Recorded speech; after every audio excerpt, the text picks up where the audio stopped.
and welcome to The Winning Factor. I'm Alan Aitken, and on this show each week, we take a look at some upcoming races in Hong Kong and try to work out an angle to the race we might look back on later as having been the path to finding the winner. Well, Group 1 racing on Sunday at Sha Tin this week, the Queen's Silver Jubilee Cup and the Hong Kong Gold Cup, and there'll be plenty of information and interviews and things around the Hong Kong Jockey Club website for you to find out all you need to know about those big feature races. I'm going to look at a couple of the support races, and the first one we're going to look at is race 1, where the winning factor is the tempo. Now, only a small field for this 2,000 metre Class 2, and I think there are 3 really strong chances, an idea that we'll discuss further in a moment. Zach Burton's mount, Berlin Tango, will have some attention, one of the likely leaders enjoying, and another of the horses up on the pace looking great. They look the main chances to my way of thinking. And that's leaving out the horse that beat all of them when they last met, because this is actually quite an almost unique happening. We have a 7-horse field here, and every runner had his final lead up to this race in the same event 17 days ago. So it behooves us to take a look at that race won by Charity Go. And this is race 395. Now, it's too much to identify all 7 of the runners here, but the key ones are Berlin Tango in red colours. He goes straight back to the rear from an outside draw. Charity Go in purple and blue gets back into midfield from gate 2. Well, most of the action is going to happen with Looking Great in white colours, going forward from a wide draw, and Enjoying the grey in crimson diagonal stripes, who is keen to lead early. And you note here that Vincent Ho, on Looking Great in those white colours, sits out wide on the track for a while just to see how the race is breaking underneath him. But after 600 metres with just average pace, he decides that he needs to be proactive before the first turn comes up. And by pushing up into second here, you see he puts a lot more speed into the race as Enjoying's rider sees him coming and accelerates to make sure that he keeps the front running. And that lift in pace at that point is critical at the finish. Well, they pretty much stay in formation then to the home straight. And Looking Great comes around, Enjoying. This pair come away to battle for 200 metres for the lead before Looking Great finally gets the better of that fight, but he can't hold out the late finish of Charity Go, and we see Berlin Tango in those red colours running on out wider on the track. So he was able to make up ground there, Berlin Tango, in a slow final sectional that was really set up by that extra work in the middle stages for the leaders. So I think the real merit in the performances here lay with the horses on pace, Looking Great and Enjoying. Now we come to a slightly different style of race here, because on the map we have, instead of 13 runners there, we have just 7. So naturally less pressure anyway. And we have the same 2 horses likely looking for the front positions. But I expect that Enjoying will take up the lead here, and Looking Great just might prefer to sit behind him again. And there doesn't look to be any real pressure. Looking Great goes from gate 12 to gate 2, so he'll just take the sit. And the other big change to that race we just saw is Berlin Tango going from gate 13 to gate 1, and Burton goes on for the first time. So I think we might see him sitting a little bit closer as a result. But the pace looks soft, and that's not really what the rest of the field is looking for. So the tip in race 1, Looking Great. His winning factor, the tempo. As I said, I thought the merit was with the on-pace horses in that replay we showed you, with that pressure mid-race. I don't think there'll be the same sort of pressure on the front runners here. Looking Great was the best of the front runners in that, and I think that gives him the edge.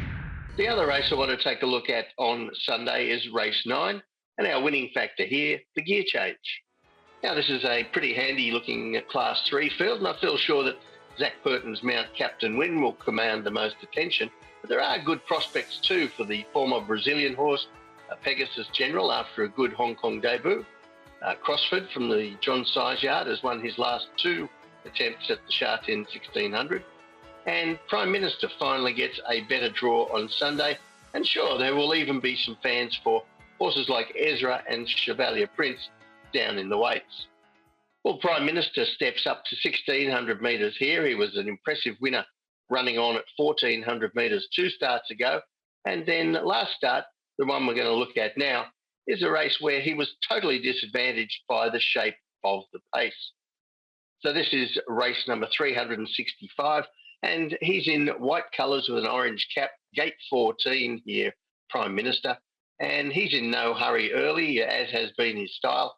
And in a slowly run first half, he goes back to last. Now, the second sectional here was 6 lengths slower than average. So there is definitely no help for horses coming from out the back. The leaders pick it up from the 800-metre turn, and they post, as you can see on the heat map, very slick sectionals for the rest of the race.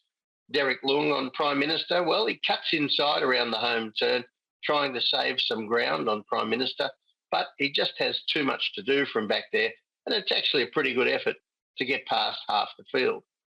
Now, the other form reference we're going to take a look at here happened a week later, and this is Crossford beating Captain Win over the Sha Tin 1,600 metres. So this is race 382, and Crossford has gate 1. He's not the best to begin in those red colours. That is his pattern. While Zach Burton out quickly on Captain Win in the pink and light blue, gets across fairly swiftly from gate 7, and then he lets Infinite Power, the logical leader, go through to the front, and he takes a trail. Now, the heat map shows that the pace quite even for most of the race here. Burton gives Captain Win every chance and moves up menacingly at the 200 metres. I just want you to note there just whether he looks a little bit hesitant to go through with things, but Crossford joins him. This pair join the leader, Infinite Power, and the trio gets away with Crossford just prevailing in a tight photo. Now, this Hall-Burton combination is always a very important one to watch. I'm going to show you a few figures to do with that. First of all, we're going to look at Zach Burton's most profitable trainers, and this is since September 2016, the 10 most productive partnerships for Burton in terms of beating market expectations. Now, there are other trainers with whom he has a higher winning strike rate, like Frankie Law, Tony Cruz and David Hayes, but they don't appear on this list because they are meeting market expectations at best, in some cases not quite. But these are his more profitable associations if we're betting, and there's David Hall well placed on that list. But we can also flip that around and look at it from the trainer's perspective, and I think that's quite critical in this case.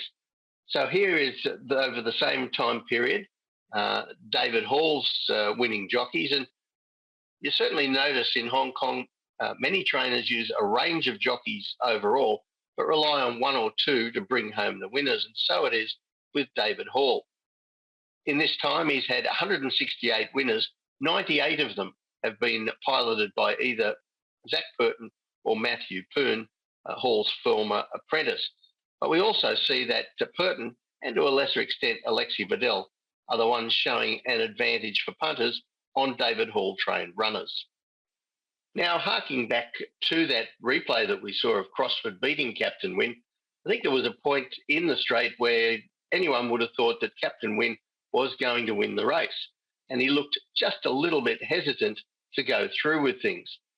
And I think that's why trainer David Hall has reached for the blinkers for Sunday's race. Now, blinkers on, it's not normally a factor I go looking for because, frankly, it's overrated. In the case of David Hall, for example, in the time period we've been looking at since September 2016, he's applied blinkers to a horse 100 times for 8 winners. And if that doesn't sound great, it's definitely better than your average trainer. Overall, blinkers are about a 6% strike rate when they go on, and they're certainly made out to be magical, but not in all cases. However, in the case of Captain Win, it's worth noting that when he raced in Australia, he had 7 starts. The first 4 of them without blinkers, he didn't win. The last 3 in blinkers, he was unbeaten. So it might just be a case of making a difference with this particular horse.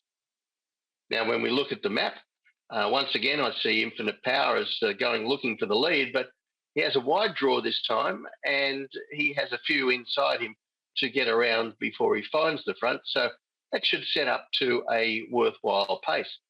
Crossford likewise moves from an inside gate to gate 14. We saw how he doesn't begin that well, so he's probably going to get a long way back this time.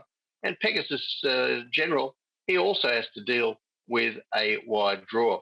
Prime Minister, he's going the other way. He's had a series of wide gates and now gets a low draw, so he might be a little bit closer. But he is generally a run-on horse at any time anyway.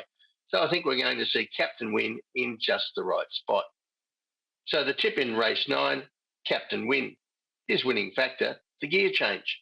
As I said, gear change is not normally a factor I go looking for, but it does seem to have an effect with this particular horse, and the Hall Burton combination is a powerful one that could prevail once again. Well, that's it from the winning factor for this week. Enjoy the Group 1s on Sunday. We'll see you next time.